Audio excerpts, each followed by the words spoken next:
Hi, everyone. Welcome to the Boomer Next podcast, where today we're going to start the music portion of our podcast. I am the Boomer. I'm X. And here we are. Here we are. Number two. Number two. The big numero uno. This one we're going to start talking about music, Brian, and I'm going to be really, really frank with you on this. Uh-oh. I know. You're going to have to pretty much carry the mantle. Am I going to have to talk this time? You're going to have to pretty much, unless you want to hear me talk about something I don't know. Music is not my thing. It never has. I think I don't know. I may have told you back in the day when we were first deciding whether we were going to talk about the music portion of the podcast. I'm the guy that, remember last time we talked about me being in parochial school? Well, music we had every day, 1 hour every day, whether we wanted it or not, and I didn't want it. But in addition to that, we also had to go to Mass every day, and we had to sing, which I didn't want to do. The nuns tried to teach me the scale with her little harp or whatever you call it, the do re. Recorder? The little flute thing? No, it was a thing she blew into, and it was round, and it was the do re mi fa sol la ti do. Okay. It was called a recorder. Okay, well, whatever. I don't even know that. Okay, so it was a recorder.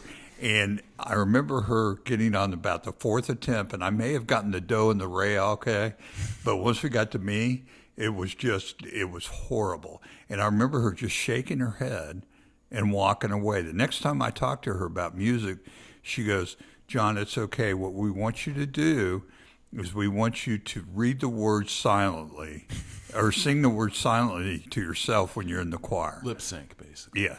You were the I was the original. choir. Yeah. I was the original Catholic boy lip syncer. Okay. And so when it comes to that, now that's not to say that I hate music. I love music. I just don't consider myself any sort of aficionado when it comes to it. My first memory of music is as a family in the 60s.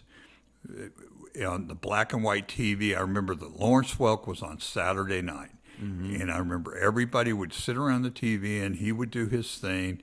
And I remember there was it was a variety acts. There was a Bobby and a Sissy, and there was, some other guy. The two. The one, the two, yeah. The one, the two. I used to watch it with my grandparents every weekend. Yeah. And it was a Saturday night fair, and, everybody sat around and acted like they enjoyed it. Maybe people did.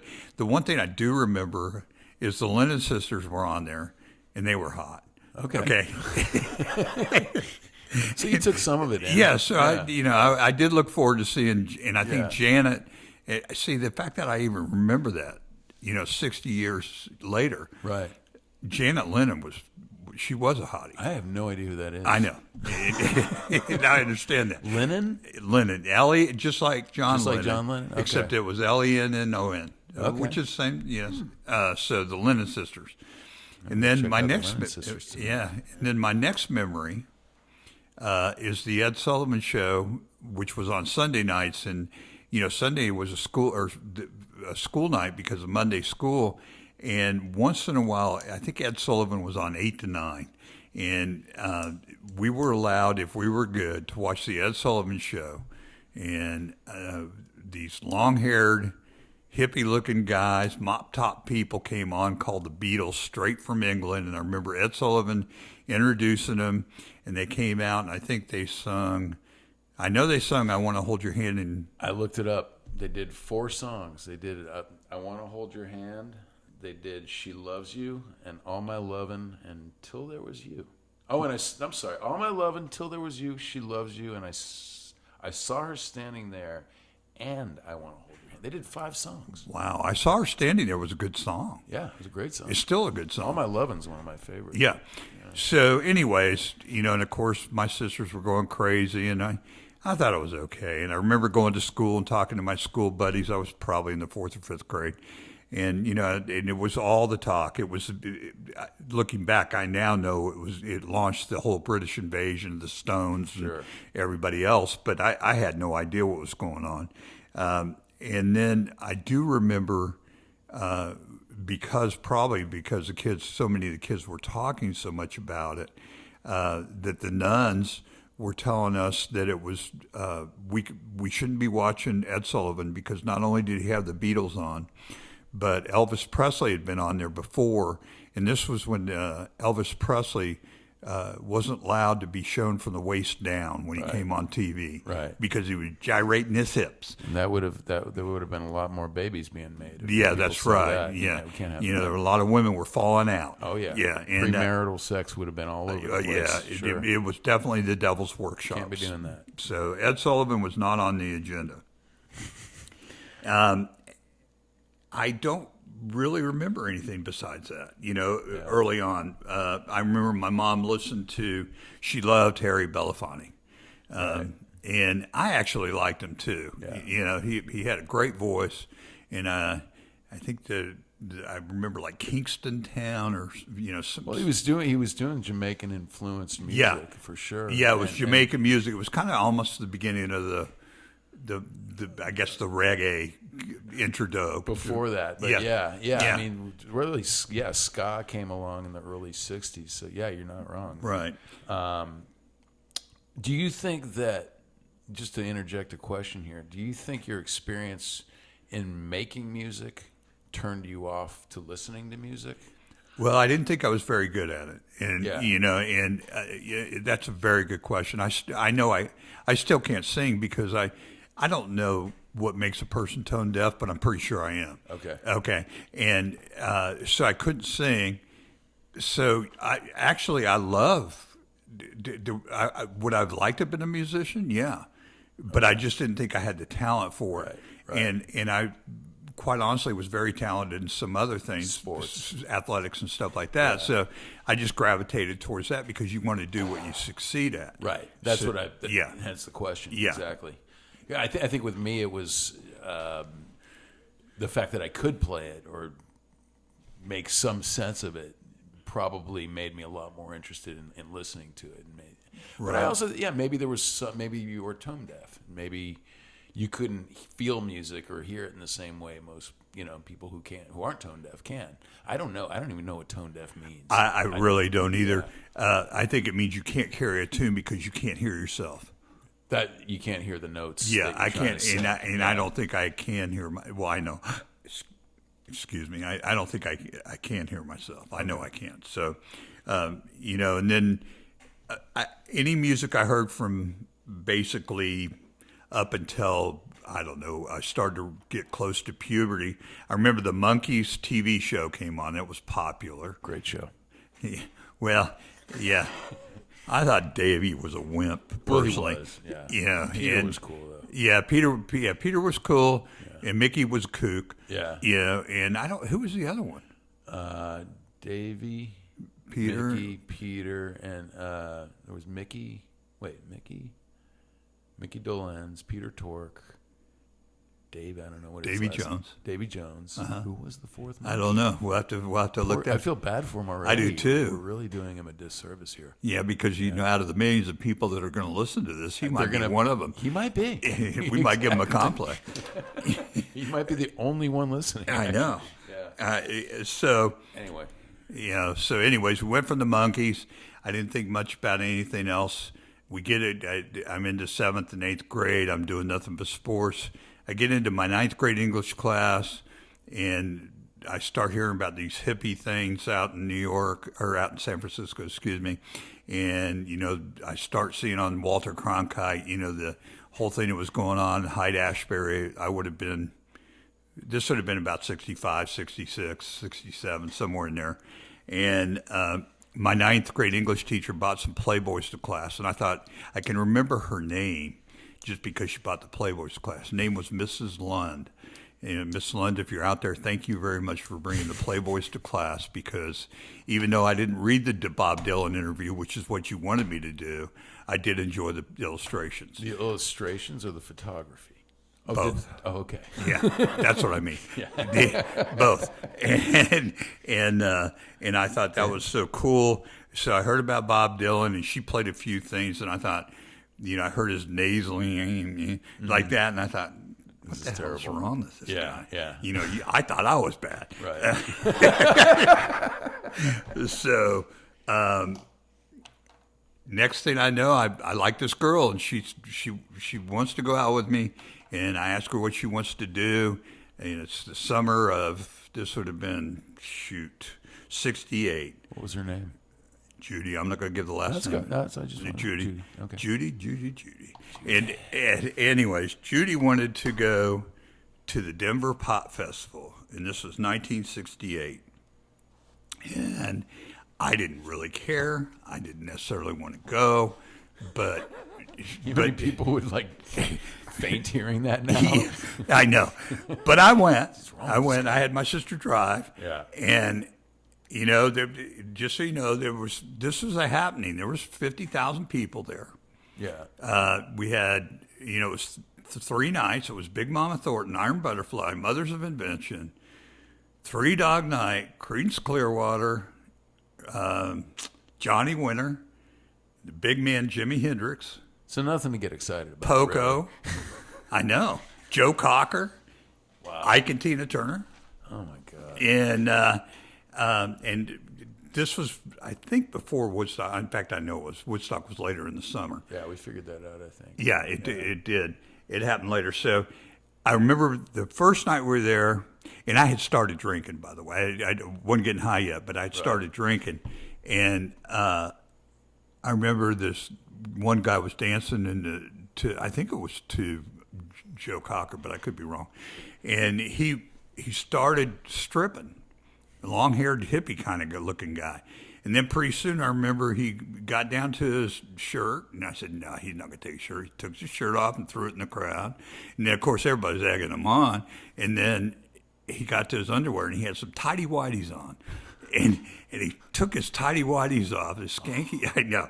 And he started twirling them around, and he threw them, and they landed at my feet. And I said, no way is that guy walking over here to pick that stuff up with his junk been dangling around. Right. So I got up and had Judy get up, and we. You're how old at this time?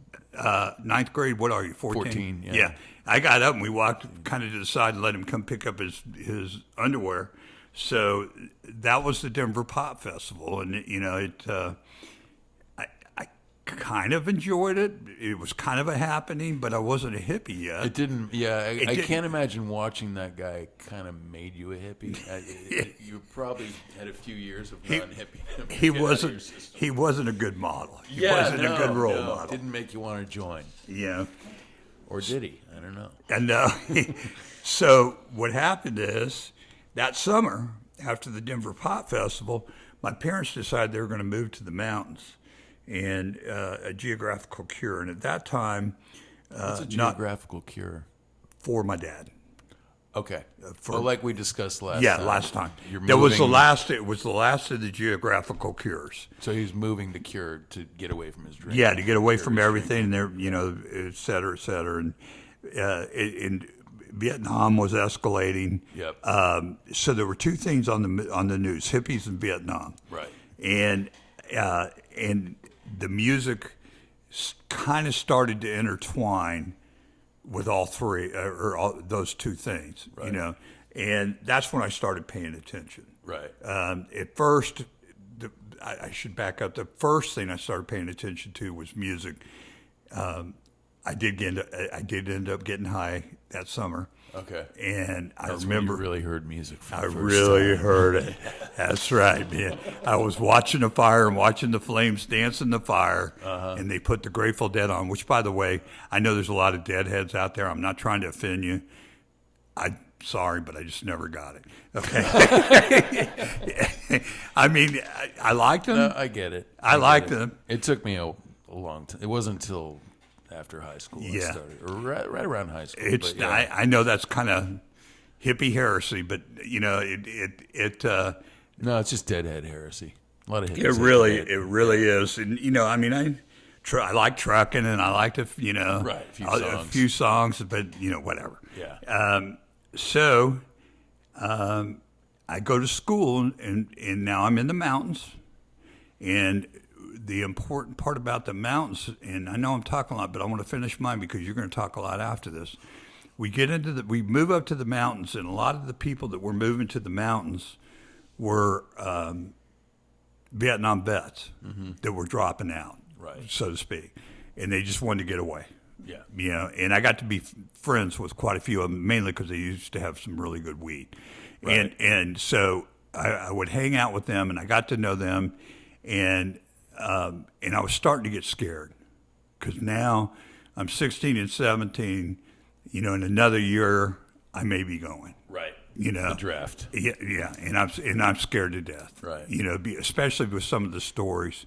You know, I even had a good friend who was my age. His brother came back, and he came back, and then within 2 months he took his brother and moved to Canada because he did not want Him to go his brother to go to Vietnam Wow. and experience what he did. Wow. And I don't know, but years later, that's where they settled, was in Canada. Really? Yeah, and a lot of people were doing that. Yeah, Yeah. yeah. A lot. So I was scared, and I was becoming a lot more socially conscious. Okay. You know, so I started listening to music when I was high, but I also started listening to lyrics, and that was, you know, we had within, I think it was, I don't know, 1970, I think it was. Vietnam had escalated.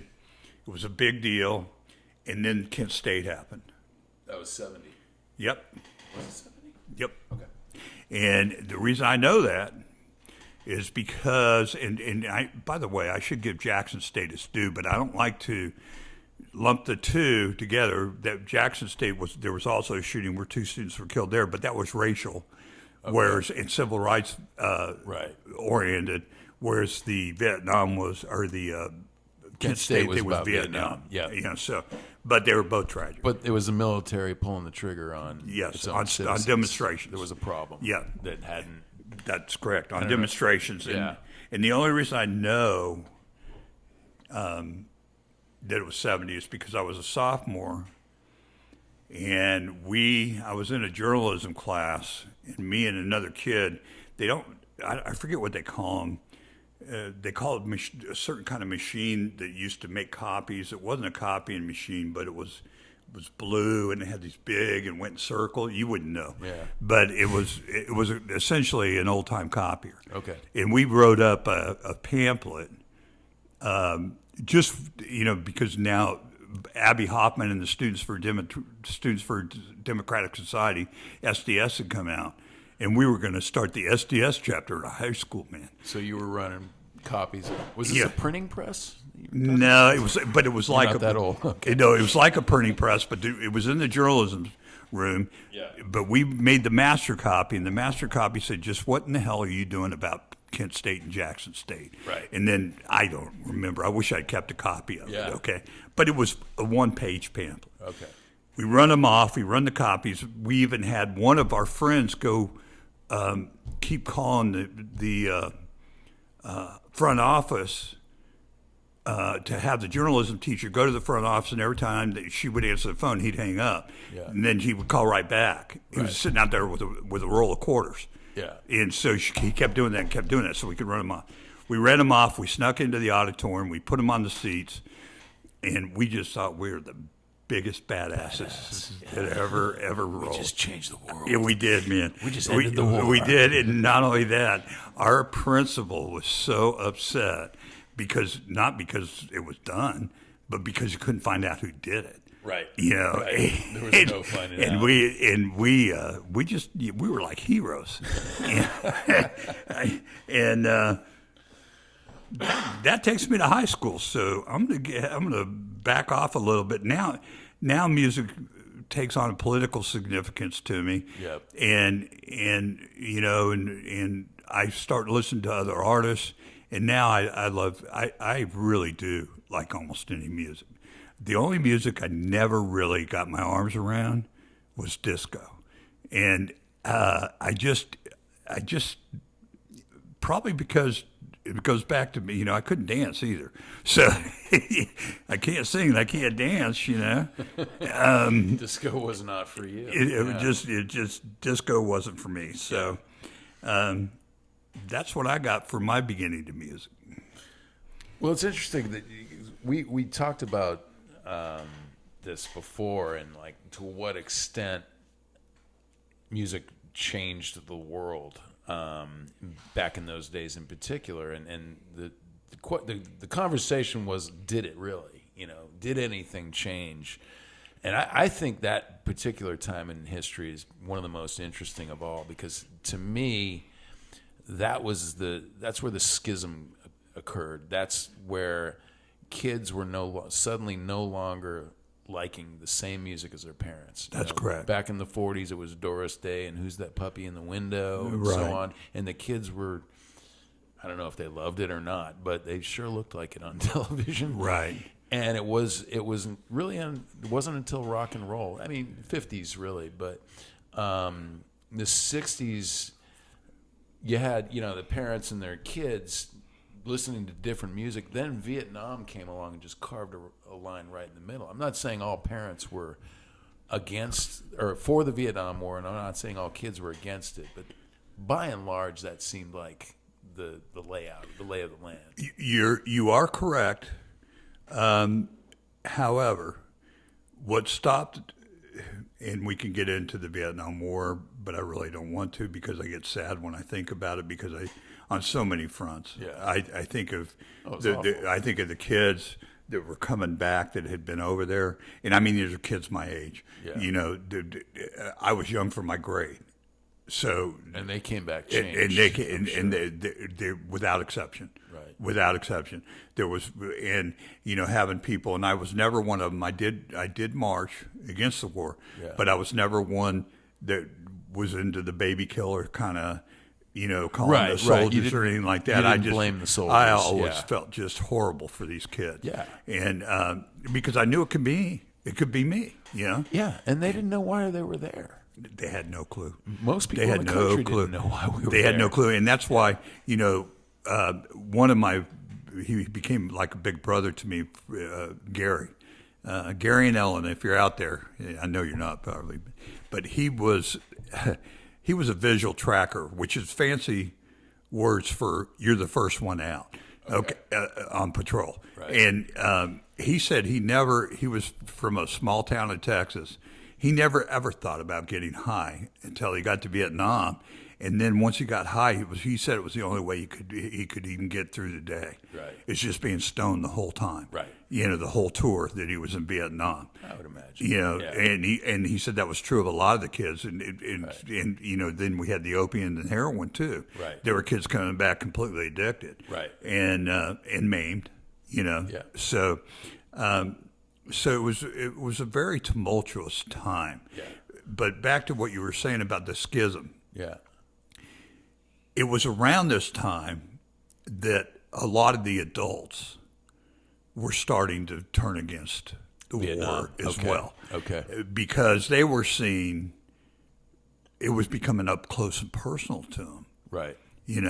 So it wasn't just pent up married people trying to get some from the whole love revolution. They were actually against the war. Yeah, our kids were coming back in body bags. Yeah, right. And my mom and we had discussions. I still to this day need braces. Now I don't know if this is true or not. If it's an actual deferment, if it was an actual deferment back then, if you had braces, they couldn't draft you. But my mom seemed to think it was because every kid in the house got braces but me. Right. I still need them. So the parents, once the parents and the general public started to turn again, that's when Nixon started secretly bombing Cambodia and Laos because it wasn't popular to do and everything else. Right. But the schism, the schism did dissipate to the point that almost every rational human being was against the war. Yeah. What I had a particular problem with even then was us just totally abandoning the South Vietnamese people. Walking right out. Just walking right out after we propped them up. Right. And I'm not, granted, most 17-year-old kids weren't worried about that and maybe didn't, but I always loved current events, and so I watched that stuff. Right. In fact, I used to ditch school, as an aside, and go watch trials in Denver. I love to watch trials. Wow. And my mom would let me. Yeah. She let me stay home and watch the Watergate hearings. Right. Those kind of things. So I really was, I think, fairly in tune with the political times. So, but I do digress. I'm after that, we had Lennon coming out with Give Peace a Chance, Crosby, Stills, Nash & Young, Ohio. We already talked about Fortunate Son in the last, the Creedence Clearwater song. Yeah. And so a lot of the songs are about Vietnam. Yeah.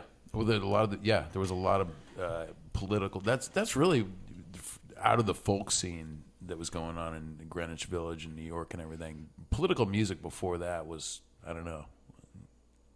Was it a thing at all? I don't. Not think there really. was much of it. There was. No. You can go back to the 30s. Billie Holiday wrote the song "Strange Fruit." To me, one of the most powerfully political songs ever written. It's about lynching. Doesn't this tree bear strange fruit? But it was that was banned originally. Yeah, that's almost, you know what, and I hate to say this, I'm sure when that song came out, that White Bread America was not ready. Was probably thinking she was talking about orange trees. Oh, I'm sure of that. I'm sure of that. It was almost like back talking in about a pomegranate tree or something. Like back in the day on the plantations. That's, as you know, we should talk about this. I just thought about this. The Negro spirituals was their own language. It was their code. Right. That's how they communicated. Right. And so that's pretty significant. Right. Talk about music, and needing it. Imagine in those times being in that situation, and you were we're talking about drugs helping you through a day in Vietnam. I imagine music was their saving grace in that situation. I can't speak from experience, obviously, and I know nothing about it, but I can imagine it, and then, like you're saying, it wasn't just an escape. It wasn't just for enjoyment. It was code. It was language. It was how they communicated. Yeah. And even on the ships coming over, I show there was a miniseries you probably don't remember because it was after your time, called Roots. I remember Roots. I used to show that every at the end of the year is movie time for teachers. Oh, okay. Because you've done all your testing, you've done all your things, and as long as you could intertwine it into the curriculum, you could show it. And there was a couple movies but the series of Root, and the kids loved it. Kuna Kinte. Yeah. And they just absolutely loved it. Right. And but that I don't know why I was talking about that, but there was the reason. Oh, I know why. Because there was in that when they were on the plantations, it showed them singing their songs and how they were communicating. Right. And speaking of communicating, Brian, we've definitely talked about the influence of music on my life. So get ready, Brian. The next podcast we have on music, which will be in the next one or two, we're going to be talking about the influence it had on your life. Oh, boy. Okay, that's going to be a big one, but I'm ready. So, till then, I'm Boomer. And I'm X. Over. And out.